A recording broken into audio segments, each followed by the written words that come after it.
Hello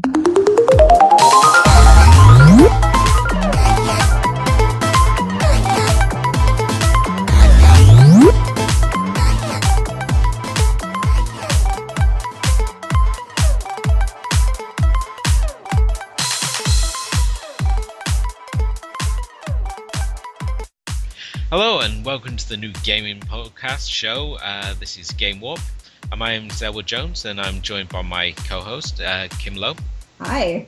First of all, Kim, thank you very much for obviously agreeing to come and do the show with me. It's going to be quite exciting to obviously see the games that we obviously are going to be looking at in the coming episodes. For those of you obviously joining us for this premiere episode, this is going to be a new monthly show because as Kim, like myself, we have so many projects going on the internet. It would be impossible to try and make this a fortnightly or weekly show, and people just get stressed and it would just all fall apart horribly. But Kim, obviously, just to start, I mean, what projects are you currently doing? Where will people know you from, obviously, prior to this show?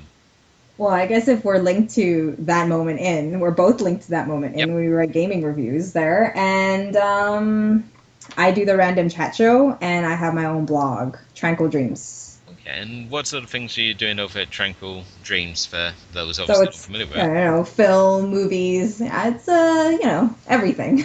Yeah, being as we are both gamers, I mean, as you said already, you're from a film background as well. Like myself, for those not familiar with myself, I currently write over at Channel Superhero as well. I do the Buffy recap reviews.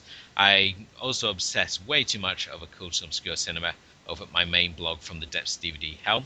Whereas, like Kim, I'm also part of That Moment In, that network. I'm currently writing retro game reviews for them as well. And obviously, it's that link that we share. We're obviously both gamers. I mean, as a gamer, what sort of games do you tend to gravitate towards, Kim? I'm definitely more of a platformer gaming. Like I like to play indie games a lot and like just really cute games, I guess. I'm starting to jump into the horror genre a lot. But I think like the hard games for me would be like first person shooter Okay. because I have a really hard time maneuvering the camera at the same time as like doing something else. Like multitasking in gaming apparently is impossible, although I'm a fantastic multitasker. How about you? For myself, I tend to just play like a wide variety of games. It's mainly what takes my interest. Like yourself, I struggle with first-person shooters, although I do enjoy playing them. I find that when I go online, they get a bit embarrassing when you get beaten by 13-year-olds and they're calling you grandpa. It's like, I'm 34. Who are you calling grandpa? And what are you doing playing this game anyway? So, I don't know. You get this is why I don't tend to use my headset because there's only so much of the squeakers that you can really sort of take at any one time. And I think this is again why I now tending to like gravitate away from the sort of the more mainstream games because, as you said already, it seems to be a lot of first-person shooters that have been on the market at the moment, and at the same time we're seeing this rise in indie games, which is what especially interested me when we were talking about this show because obviously you're the indie gamer. So what is it about indie games that have suddenly seen this sudden rise in interest in them? I guess it's because it's all passion projects, right? People are a lot of people with indie games is it's like an indie movie. You have low budget, but you work so hard and you put so much energy into like those developers. You can almost see like the sweat and tears that they put into it, and like the passion and just how personal it is to what they do. And it's that passion that drives me. I like seeing a game that can really touch me when I'm playing it. Yeah, I understand what you're saying. I think for myself, it was only really when we started having the video game BAFTA awards that indie games sort of came more on my radar. Before then, it was just whatever was through mainstream gaming, and it was through obviously things like Everybody's Gone to the Rapture being highly praised at this year's BAFTA awards. It sort of sparked my interest more, and certainly the documentary Indie Game the Movie.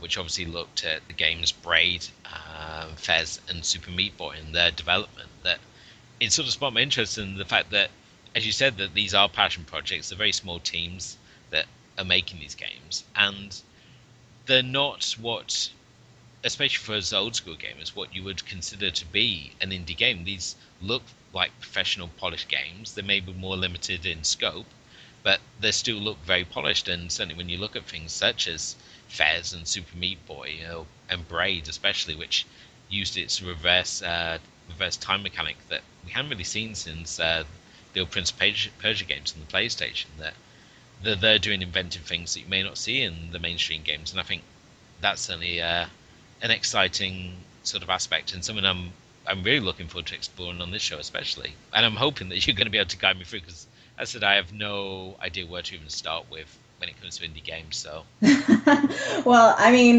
the best guy for us will be probably because I do game breaks, so I have to be on top of my game all okay, the time.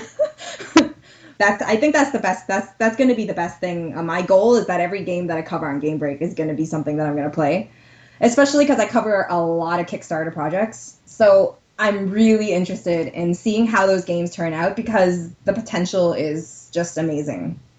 yeah, definitely there. And I think the other thing which has also really shook up the sort of gaming would be like the Telltale games, where you're building a game through a series of chapters, such as like with The Walking Dead, um, Life is Strange, and I think it's really just those sort of Telltale games and things like The Wolf Amongst Us. Yeah. Um, and I really love this idea of that you're playing a story out in chapter form. I mean, what sort of indie games have really sort of held your interest as of late? There should be a game break going up for it soon. Is Abduction is one that I just found today, right before, like, well, earlier today. And it's actually it's from the team that made Mist, the creators that made Mist and Riven, and I'm a huge fan. Like, I remember that being the first game that my parents bought me to play on PC. Oh, really?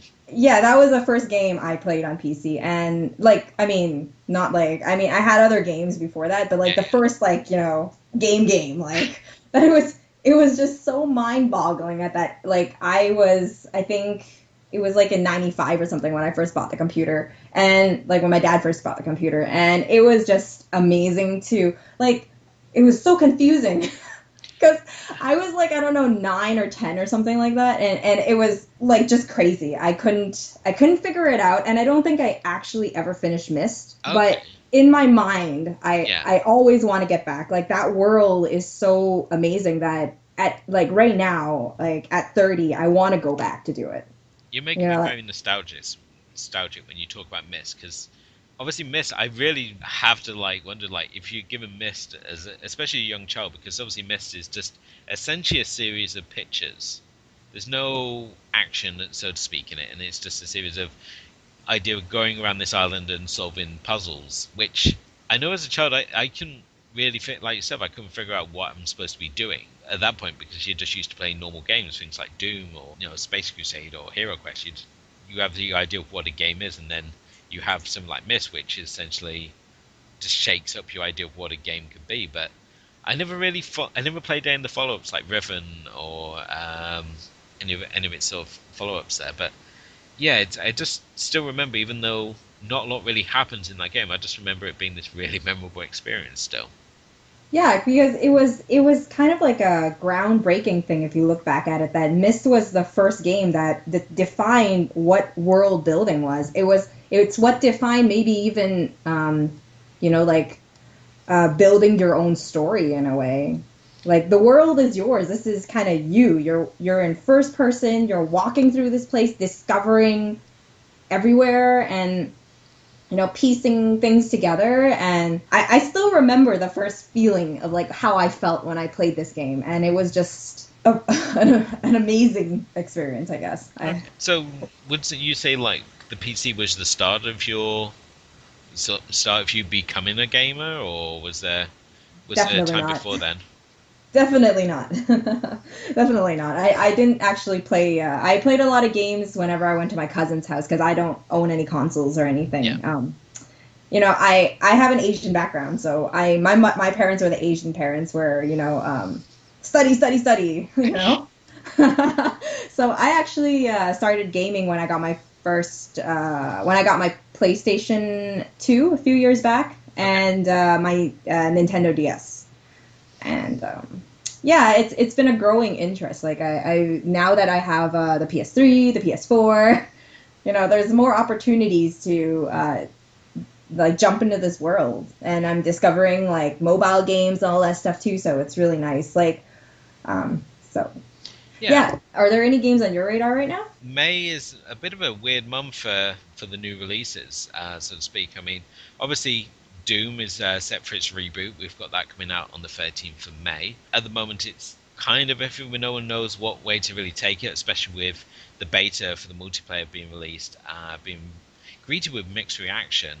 Mhm. Um, Elsewhere, obviously, for those of you who still like playing with your Lego, there's some new Lego Dimension packs coming out with the DC Comics Bane Fun Pack, the Ghostbusters Slimer Fun Pack, and the Ninjago Lloyd Fun Pack. Um, the Ninjago one especially is very interesting because it's actually one of the first definitive Lego sets that doesn't have like a tie-in to a popular TV show or a film that they've actually Yeah. started to release. So Yeah. I'm be interested to obviously see where that goes. But the Lego Dimensions, it's a one of those weird things. It's like the Disney Infinity one. I'm never sure whether it's something worth investing in because it's such a weighty initial investment of £70 here in the UK that I'm never sure whether it's actually something that will be worthwhile, especially as you've got to have all these little figures sets, and I just really don't have the room for more junk in my lounge at the moment.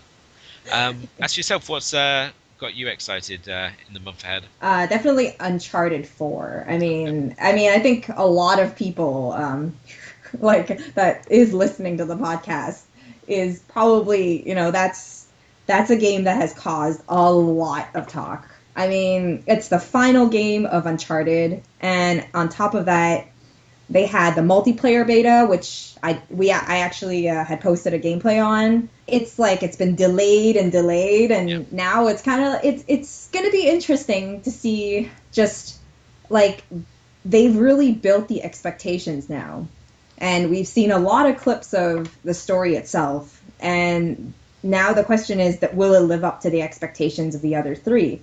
I mean, I personally think that like the games got better and better throughout the franchise, but will it live up to it? I don't know. yeah.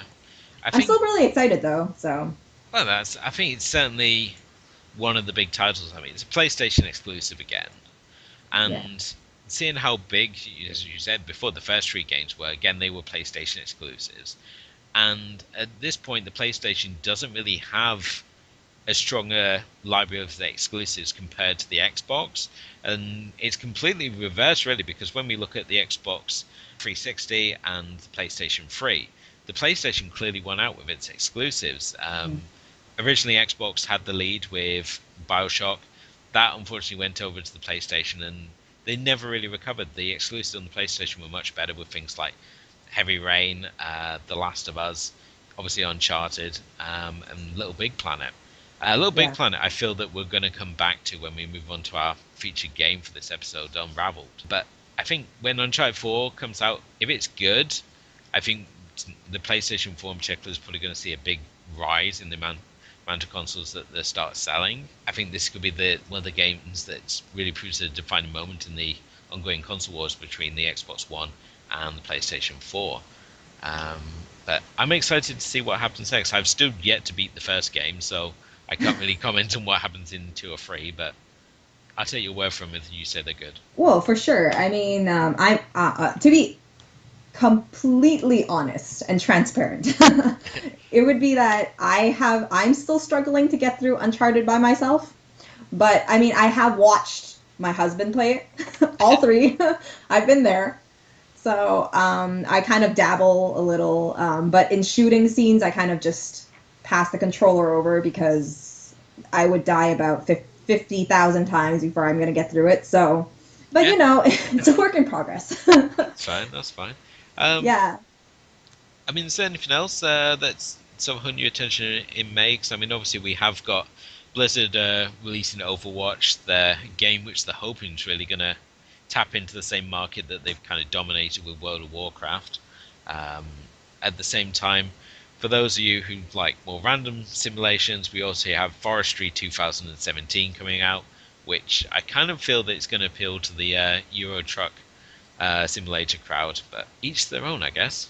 But when we look at the upcoming month, really, I mean, in June it's just saturated with so many good titles that are going to be coming out. I mean, we've obviously got the release of another PlayStation 4 exclusive, No Man's Sky, which is out Yes. on June 24th. A game which I keep hearing about. I know that Grego from the Debatable Podcast has been posting things constantly about it, but I still have no clue what's supposed to be going on with that one. I'm absolutely intrigued by that one. It looks fantastic. Uh, It looks visually stunning, I guess. yeah, I think that's the right word to say that.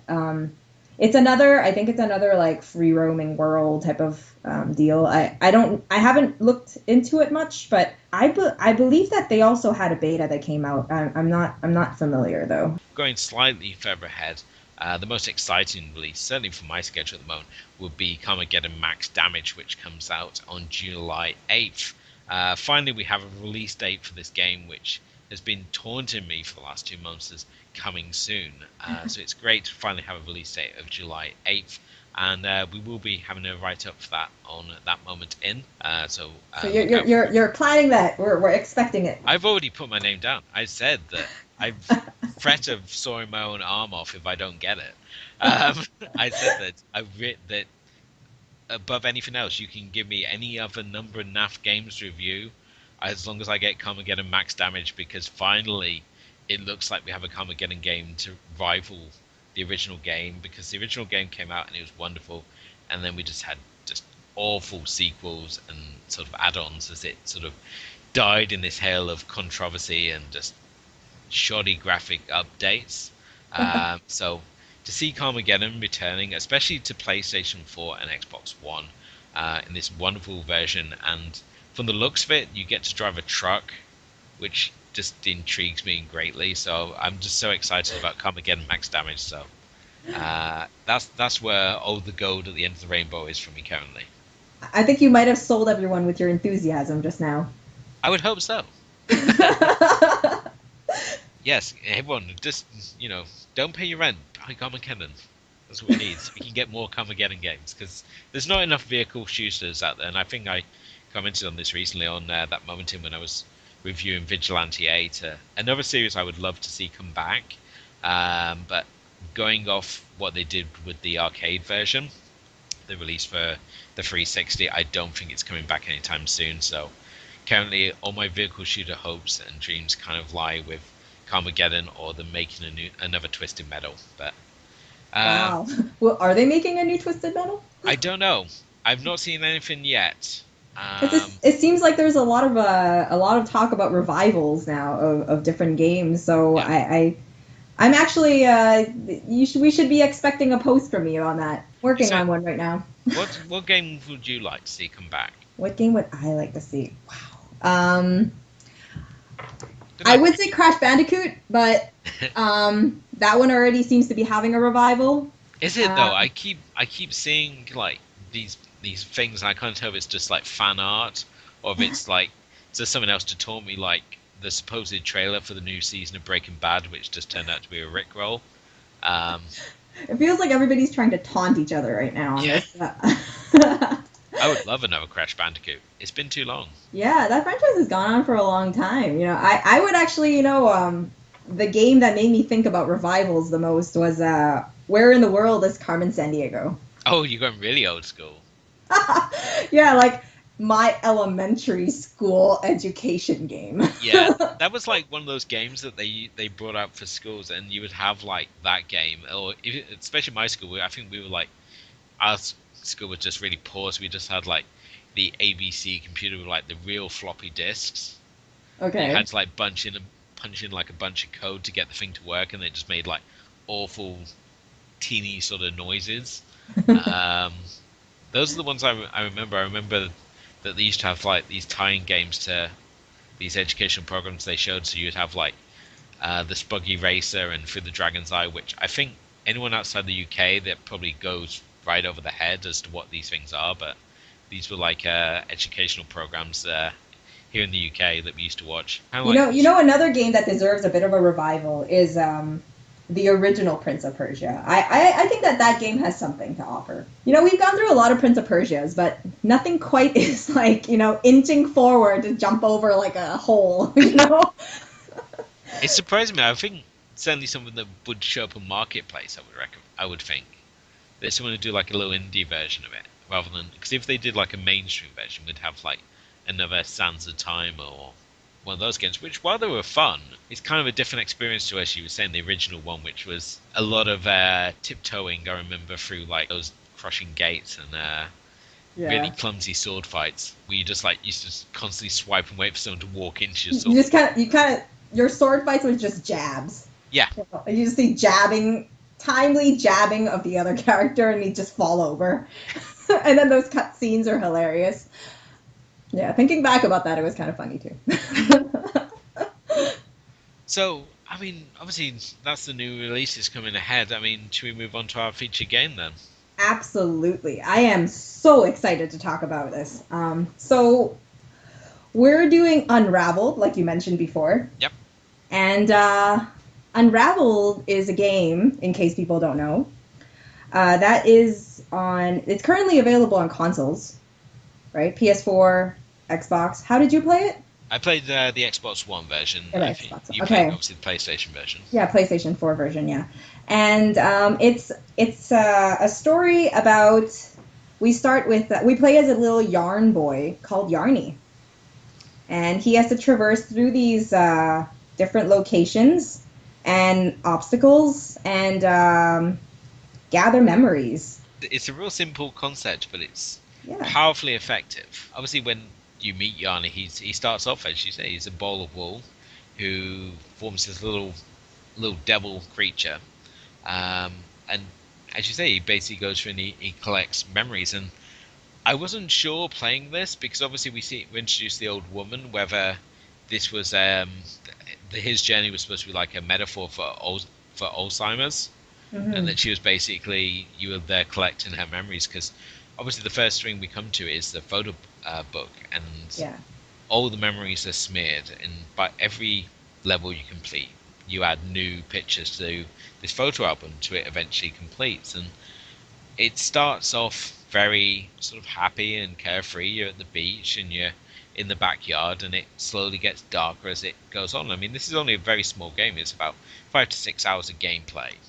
Yeah. um, and we start off, as we said, you start off in like the garden, and eventually we're going off into like these industrial areas and seeing that these industrial areas then turn like cause accidents, and there's like toxic waste and people move into the city. And you would find out, like, just spoiler alert, that the old woman who we see at the beginning, her husband passed away from a heart attack. So it has these moments of darkness into what on the surface seems like a very light-hearted game. um, But I think that what holds really strongly in this game is the message it's trying to place. Like it's trying to carry a message about family. It's trying to like it's kind of like the rite of passage as well. Like as you see the story goes on, we're kind of seeing the story of the old woman and her family and the things that have happened that has impacted them to where she is now, how why her family has moved away, why she's by herself now, yeah, and it's all very meaningful in a really dark way. It's I think that another thing that needs to be talked about is I think that the moment you start the game, the music sets you into a very like you're gonna get the feels pretty much. Like it's really aiming for a very kind of like heartfelt and I don't know like how do you say that kind of like a bittersweet experience I yeah. guess. But it's not like a smoltzy sort of experience. It's not trying to use music to create this false experience and these false Yeah. emotion. It's you feel what you feel playing this game, and it's very charming just from the way that Yarny moves, the way he interacts. He has 'cause he doesn't talk and he has no form of attack, so Yeah. his body has to be he has to use his own body to Yeah. solve puzzles and create bridges and tight ropes and trampolines and things. But there's so even though he doesn't speak, there is so much emotion that he does through like little gestures. Yeah. Um, and obviously from what we see in the background, because we see faded memories in the background, especially at the Mhm. start, and you slowly piece it together because the game itself doesn't really have any sort of storyline as such. It sort of gives you little It's bits and more of pieces to a put together. yeah, it's like a puzzle adventure pretty much through the whole thing. It's an experience of like I think you can count Unraveled as a small game, but actually with quite a bit of content because Yeah, in one hand you're having two stories. You're in the story of Yarny, where he's going through these little adventures in the sea and all these like you really connect with Yarny as a character, I think, because you can tell that walking into something, everything is an obstacle, but everything is a danger, but he also has the power to overcome a lot of these difficulties because of him having his yarn um and that sort of thing. And it's a lot of like management of your yarn because you run out and you need to replenish it. But on the other hand, you're looking at the story of the old woman, and in both cases, I think that the story gets pretty heavy by the end. And on top of that, you have like a little poetry that goes on for every chapter that we finish, and then the pictures, and they're actual like real photographs of yeah. like the scenery, and I believe it's Sweden. It is. Yeah, it was. The locations is all based around Sweden. It's a beautiful game to actually look at, and it's surprising that again that this is essentially an independent game, and it shows how far independent gaming has come really, because this game was developed by Coldwood Interactive, but it's been distributed by Electronic Arts, and you can currently find it as part of their network, the EA Access. So it really shows that a mainstream publisher, especially someone like Electronic Arts, choosing to put out a game like Unraveled, and it's really come out alongside the likes of Firewatch, you've just got these all these indie games, and this seems to be Electronics' way of obviously throwing their gauntlet into the fray, really, with this charming little game. And as we said, it on the surface it's very nice and sweet, and it has this dark undertone, really, and it brought to mind really two things, really. One being the film Nine, which gave Hmm. the world Stitch Punk, and the other obviously being Little Big Planet, which I think is a more obvious association, especially when you play the game and how it chooses to play, because it's very similar with its use of platforms. Obviously, the difference being here that Yarny can obviously use his yarn to create lassos and swing Hmm. across the platform. So there's a great joy in obviously just how Yarny moves. Like there's so much time I just spent like making him abseil up and down ledges just because I love the way he moves.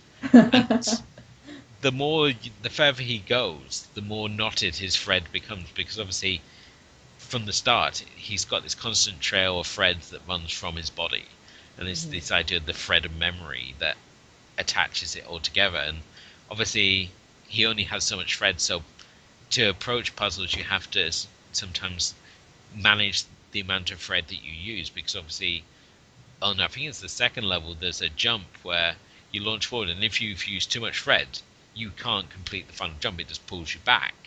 Yeah. And I thought that I, was an interesting mechanic, really.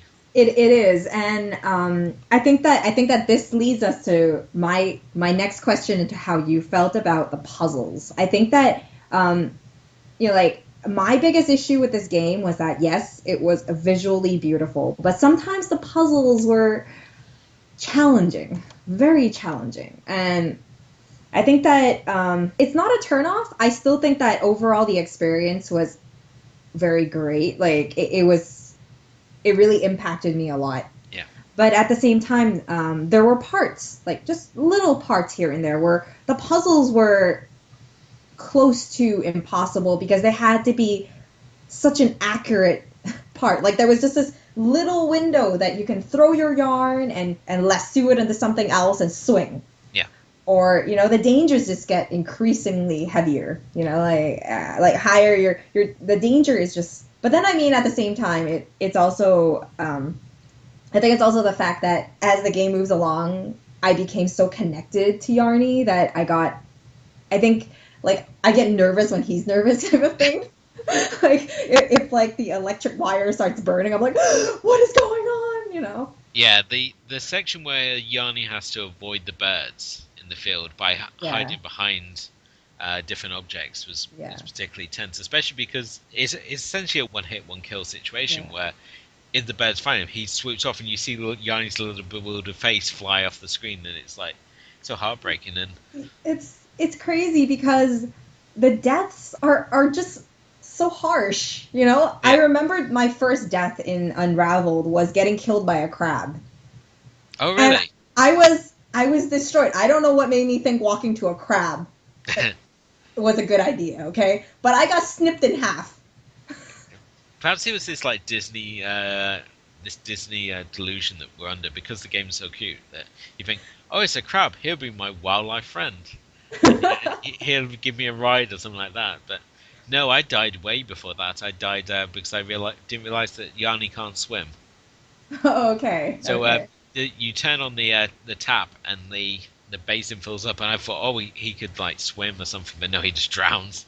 I think he actually gets soggy and sinks, which I think Yes, is a bit that's exactly it. Because I think like if you had the leverage, it like like in later levels, you can pull yourself back up okay. in a timely fashion, right? Except if you're in that acid thing, then Yeah, that doesn't work. Then that's just an instant death. but it You was hear on sizzle and that's it.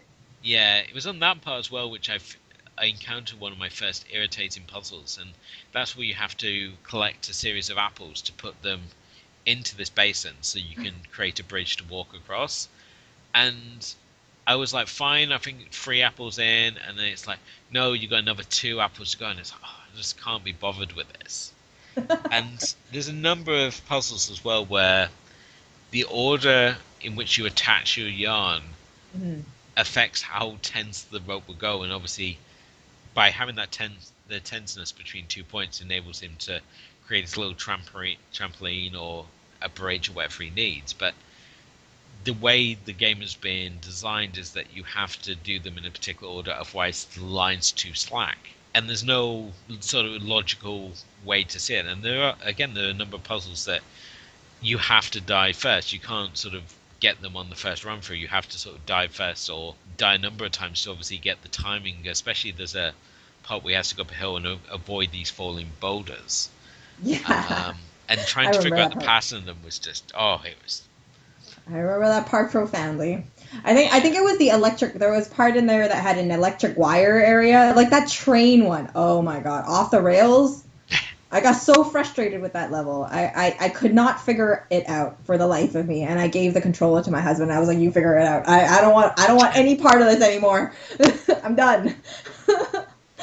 Yeah, so I mean, But yeah, but it's still a very charming game. I think like it's like when you first start, you have like it's those little details they put in, like you got that little hedgehog trudging in the background, and you have like it's such a charming little game. I No matter how much criticism we put for it, it doesn't overcome the fact that the more I think about it, the more Unravel is a game that I will be willing to go back to play.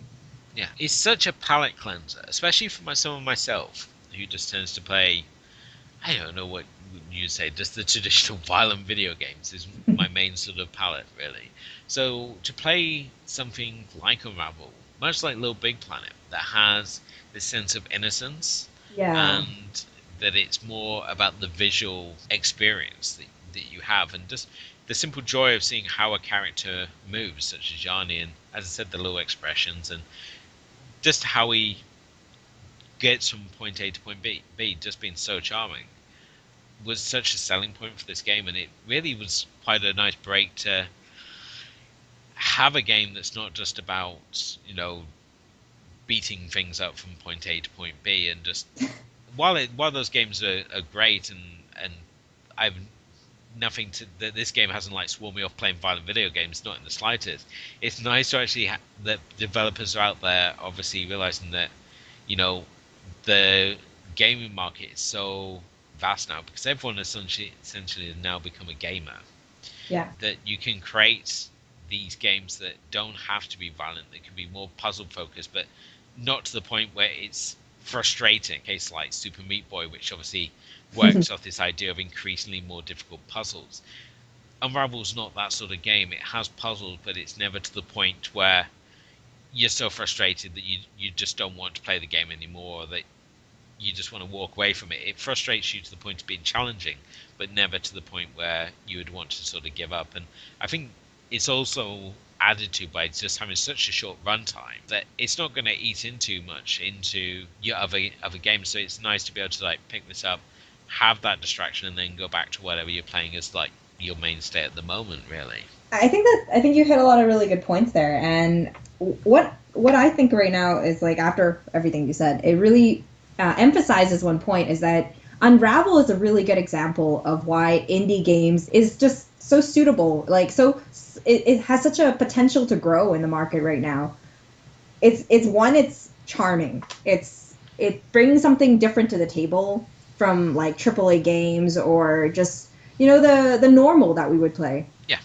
And it also brings something like it brings a story or just like an experience, because this is like I if I believe, like from my research when I did Unravel, was that Unraveled is based on like the creator of the game who created Yarny was with his family on a camping trip or something when he thought up this game of just having a little yarn character and that just in the wilderness. And I think that it's that personal touch that really seals the deal for me.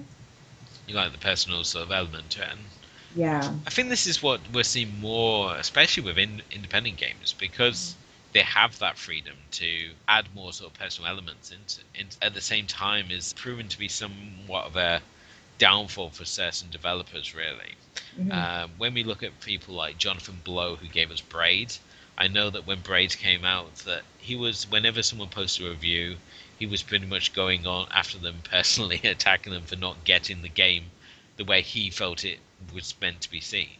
That they didn't interpret it the way it was he saw it as being interpreted. And I think with Unraveled, it leaves it open to the player's own personal interpretation, but at the same time, it's not overly complex. It's not one of those sort of in-depth stories that you have to sort of like really pay a focus to. It's like a nice little gentle tale that plays out in the background, and you can just play it as just an enjoyable platform game.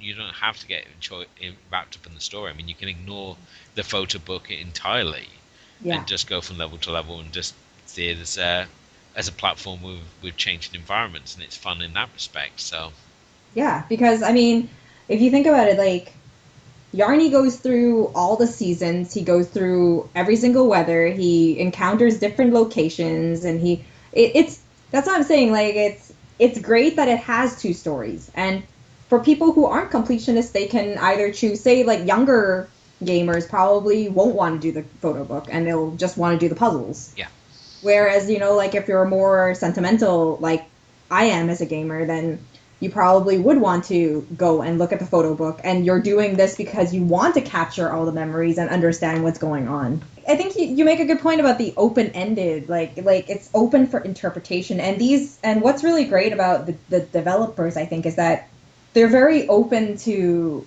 like what gamers have to say about what they've developed. And like I haven't been in contact with the developer of like Yarn of Unraveled, but like I wouldn't, I've never known any developers run after anybody and be not okay with anybody's criticism. I'm just wondering how long it's going to be until we start seeing Yarny toys everywhere. The thing is, if you haven't seen it yet, YouTube has a video that teaches you, before they had the game, there's the video that teaches you how to make Yarny. Oh, really? Yeah, you can make your own personal Yarny, and actually you can have them sit there while you play the game. And some YouTubers did that. So as they did the playthrough of the game, and it's really cute. It's supposed to be pretty simple too. Like I think it's like a clothes hanger that Yeah. you twirl in a certain way, and then you just wrap the yarn around it. Okay, I guarantee that this is going to go horribly wrong. So I will tell you what I'm going to do. I'm going to we'll go and get hold of this video, and I don't know if you want to have a go at this, Kim, but we'll both attempt to make our own Yarny, and we'll put it on the Twitter feed when we've achieved it. The Twitter feed you can, of course, find for the show, which is at Game Warp Podcast. Come and let us know your thoughts on the show, or you can let us know, obviously, in the comment section below. And on there, I will obviously, when I get no doubt failed attempts at making a Yarny, will be posted on there as soon as I get that down to that. But that's great. I love the fact that they posted how to make your own Yarny. It is. It is. It's definitely, yeah, that's something we should do. The little challenges like that. See who does a better Yarny. I have zero confidence I'll do better than you, but although, it's kind of sad because I do have a DIY portion that used to exist on my site. So, No, you didn't create a Yarny. You created an abomination. I think that's the comment that's going to greet my attempt at this. But sequels, would you like to see a sequel to Unravel? Like, that's a really good question. I think that I wouldn't be opposed to seeing more games like this. But if you take Yarny as like, if they're able to put some extra twist into it and like change maybe a little bit of just his adventures and just the functionality of his character, I'm definitely willing to go for another round of Unraveled. and How about it's you? I would yes, I would like. I mean, I would like to see an Unravel too. I think there's certainly something there which makes me want to see it. At the same time, I can see that if we go into Unravel 2, that especially in these times where everything seems to have an add-on, that it would become like with Stitch Boy in Little Big Planet, that the Oh, stop. character of Yarny will start taking on unusual shapes. So it'd be Okay. like there'd be too much customization option. We end up with zebra colored Yarnies everywhere. So, Zebra colored Yarnies.